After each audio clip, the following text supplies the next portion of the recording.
Hi guys, so this is my presentation of my visual project for chapter 10 and the course reader article Rhetoric of Reform. Just want to apologize in advance. There's a thunderstorm going on outside where I am right now, so I hope it's not too crazy and won't disturb too much. So chapter 10 is called Democracy in America and covers the years 1815 to 1840. And Foner's thesis for this chapter is that democracy became a central part of the definition of American nationality and the American idea of freedom. The summary for this chapter is, at the time of the Market Revolution and the Second Great Awakening, democracy was expanding and new limitations were being put on it. So in order to actually be a part of democracy during this time, you had to have a good socioeconomic background, you had to be white, and you had to be a man. There was no equal opportunity, even though America was a quote-unquote democracy. So the time of Andrew Jackson's presidency was also seen as the time when the people ruled. And this was also the time when race started to get more associated with politics. And here you can see how the thesis ties together with the chapter. Democracy became more and more important for American nationality and the way that Americans viewed and valued freedom. But in order to actually be a part of democracy, you had to be white, you had to be a man, be a middle class white man, aka being privileged. And so there was no equal opportunity, even though people love to say that America was all about equality. So here are some pictures that kind of represents chapter 10, but mainly chapter 9. Honestly, it was a little hard to find pictures that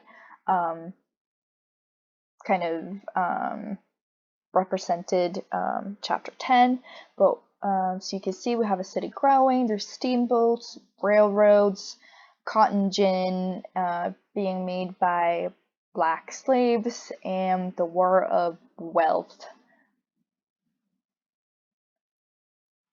A section in this chapter that I found really interesting was about a racial democracy. So there's three really interesting points that Foner made. The first one being that the American obsession with equality compared to different social classes in Europe. So white Americans from all social classes dressed, the same. They traveled in the same type of stagecoaches and railroad cars, and basically all meaning, or in their way of thinking, that all people are equal because we all dress the same and we all travel the same way, etc. Another point he made was that, or brought up, was that white actors in blackface portrayed blacks to stereotypically be stupid, dishonest, and ridiculous and devout Christians in different theatrical plays. The third thing that he brought up was that every state that entered the Union in the year 1800s, with exception from Maine, limited the voting rights to only white males. So prior to this, no northern states had barred blacks from voting, which I thought was really interesting. So the course reader, the thesis for this article is the descriptions of the slums of 5 Points written by middle-class missionary reformers actually tells us more about the reformers' values rather than the lives of the working class. So two interesting clarifications that Justina made in her lecture was the two different points of views of poverty. So the mission ladies just saw it as bad people with bad morals were poor. So in order for them to get out of poverty, they just had to, become better people. And the second point of view being from, Reverend Peace and his House of Industry, seeing that these people were poor because of systematic factors, like there wasn't enough work, and there's discrimination against immigrants, etc. And the second clarification she made was the ideology of domesticity, and this was the new belief about gender roles and social expectations, and it grew from capitalism, industrialization, and individualism becoming a more central part in people's lives.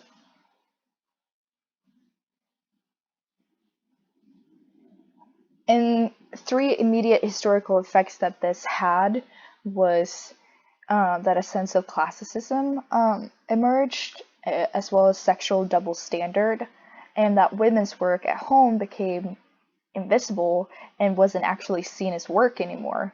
And that has had the most effect throughout the rest of history. There's still a lot of countries that view women's work in the house not as actual work. I also found a really interesting analysis about like the market revolution, so I put it in a link in this presentation, and I will send it to Justina, so if anyone wants it, they can go ahead and check it out. I thought it was really interesting and helpful for understanding this chapter. And so here's a kind of visual representation of this course reader article. We have a man, a husband, who goes to work. He has his appointed labor where he, earns a wage, and he comes home every day to his wife, who is at home doing a bunch of work, which is considered not appointed labor. She takes care of all of their 5 children. She needs to make sure to have a clean house and kind of have these decorations such as plants, and like pictures and paintings and matching plates and matching curtains, because that reflects back on who she is as a woman, because she's supposed to be shaping their home. And it's also a huge emphasis on morality and virtue, and not only is she supposed to be virtuous and pure, she's supposed to be a beauty and all of that. So I included the little lipstick, and she's constantly thinking about all the work that has to be done around the house and with the kids in order for her basically not to look bad and be blamed for anything that pretty much like goes wrong. So yeah, that's my visual project.